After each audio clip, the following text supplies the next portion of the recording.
ये मेक्सिको के कनकून बीच के इतिहास की सबसे बड़ी और दिल दहला देने वाली एक विचित्र घटना है।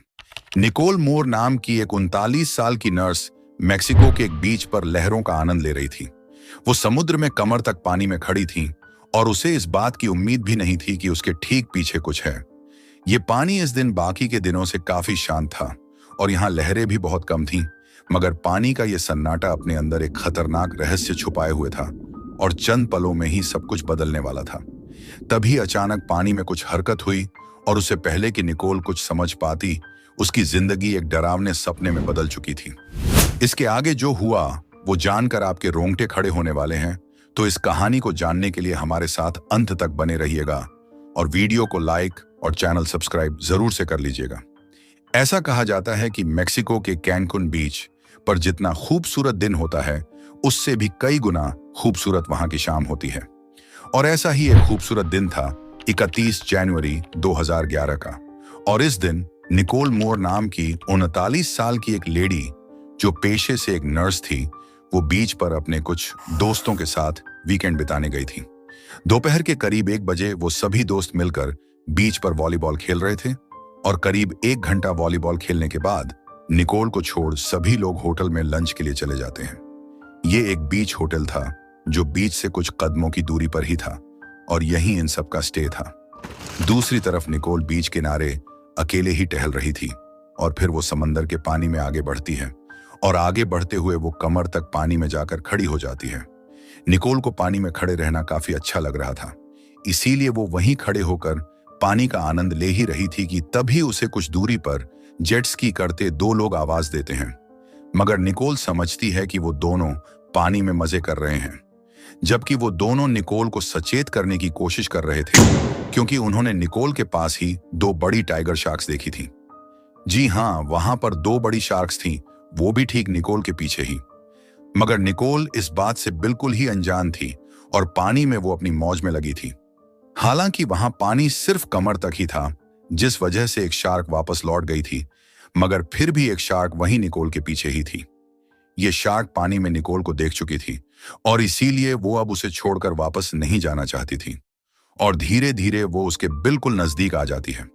इस वक्त निकोल को एहसास होता है कि पानी में कुछ है और वो वहां से भागने के बारे में सोचती ही है कि तभी वो शार्क निकोल के पैर पर हमला करके उसे जोर से पकड़ लेती है। यह हमला इतना तेज था कि निकोल कुछ समझ ही नहीं सकी और वो शार्क निकोल की थाइस में अपने पैने दांत घुसाकर उसकी हड्डी तक का सारा मांस फाड़ कर ले जाती है। शार्क के इस जोरदार हमले के दर्द से निकोल बिल्कुल बिलबिला उठी थी और उसके पैर से तेजी से खून भी बह रहा था, जिसने उसके आसपास के पूरे पानी को भी अब लाल कर दिया था।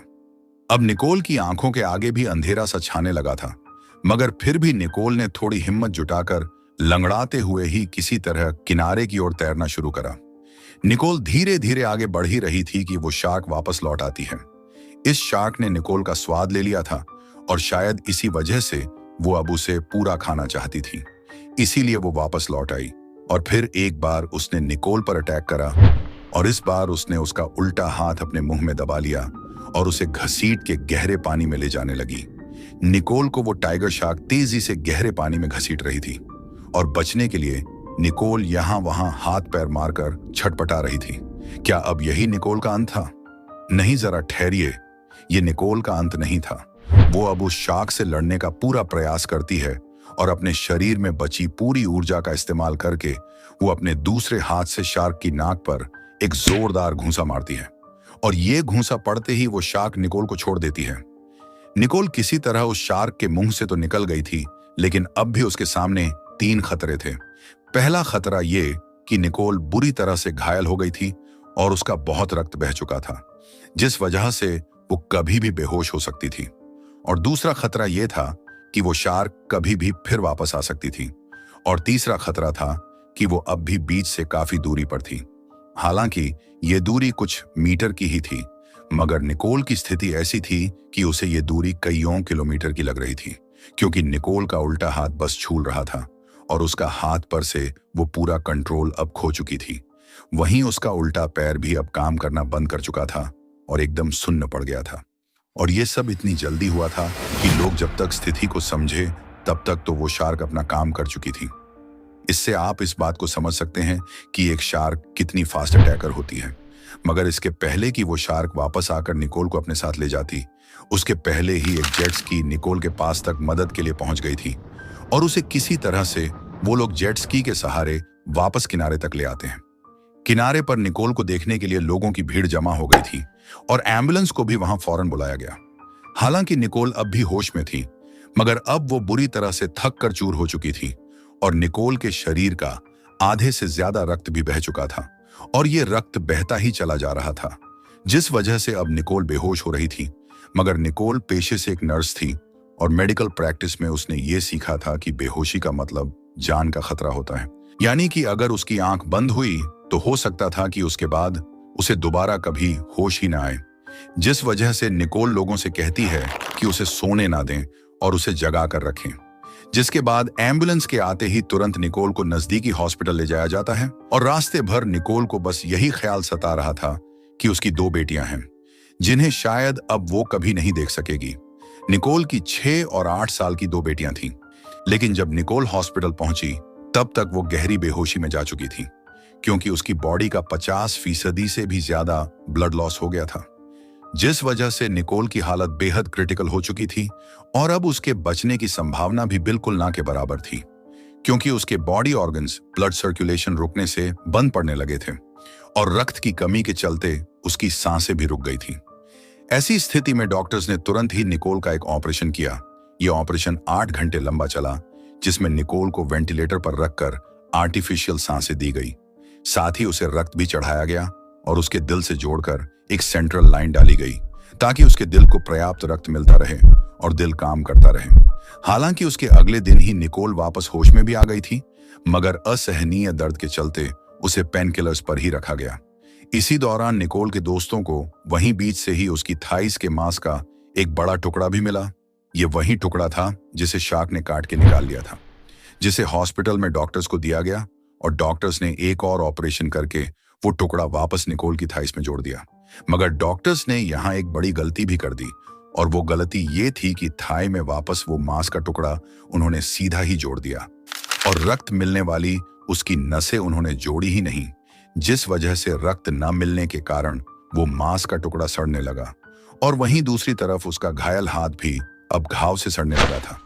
इस घटना की सूचना निकोल के हस्बैंड को भी घटना के तुरंत बाद ही दे दी गई थी और घटना के अगले दिन ही उसके हस्बैंड जे और निकोल के पिता हॉस्पिटल पहुंच गए थे, जिसके बाद अगले 5 दिनों तक निकोल उसी हॉस्पिटल में रही, मगर उसकी हालत में कोई सुधार नहीं दिख रहा था।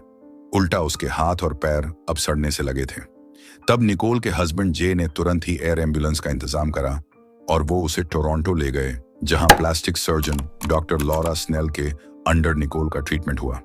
यहाँ डॉक्टर्स ये देखकर हैरान थे कि निकोल की जांघ की हड्डी पर भी शार्क के दांतों के इंप्रेशंस थे। आप इस बात से ये अंदाजा लगा सकते हैं कि शार्क का निकोल पर करा वो हमला कितना घातक रहा होगा कि उसकी जांघ की हड्डी, जो कि काफी अंदर होती है, उस पे तक शार्क के दांतों के गहरे निशान थे। उसके बाद डॉक्टर्स ने जब निकोल को एग्जामिन करा तो उन्हें पता चला कि उसके घायल हाथ में भी उसकी सारी नर्व्स डैमेज हो चुकी थी। इसी वजह से उसके हाथ में भी बिल्कुल ब्लड सर्कुलेशन नहीं था, जिस वजह से उसका हाथ पूरी तरह से काला पड़ गया था और उसके हाथ पैरों में बहुत रेत के कण भी थे, जिसे सेलाइन से साफ किया गया और इसे पूरी तरह से साफ करने में कई गैलन सेलाइन लगा। तब जाकर कहीं वो रेत जो उसके घावों में चिपकी हुई थी वो पूरी तरह साफ हो सकी। जिसके बाद डॉक्टर्स ने निकोल के हाथ और पैर को ठीक करने के लिए उसकी मल्टीपल सर्जरीज करी, मगर अफसोस कि उसका कोई फायदा नहीं रहा और अंत में निकोल का हाथ सड़ने की वजह से काटना ही पड़ा। मगर किसी तरह से डॉक्टर्स ने उसके पैर को बचा लिया था। हालांकि उसके पैर का भी कई दफा ऑपरेशन हुआ था, जिस वजह से उसके पैर में एक लंबा होल था, मगर डॉक्टर्स ने उसे बताया कि समय के साथ ये सारे घाव भर जाएंगे। जिसके बाद भी निकोल को कई दिनों तक हॉस्पिटल में ही रखा गया और उसे फिजियोथेरेपी करवाई गई ताकि वो वापस से पहले की तरह ही अपने पैरों पर चल फिर सके।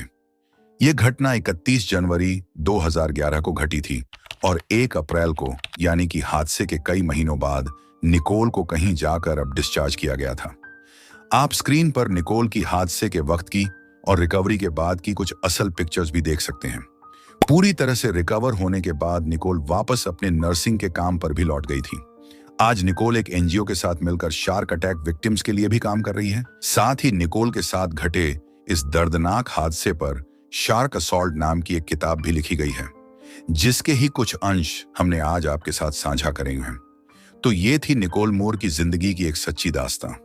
अगर आपको वीडियो पसंद आया हो तो वीडियो को लाइक, शेयर और चैनल को सब्सक्राइब करना ना भूलिएगा, क्योंकि हम आपके लिए ऐसी ही सच्ची कहानियां लेकर आते रहते हैं।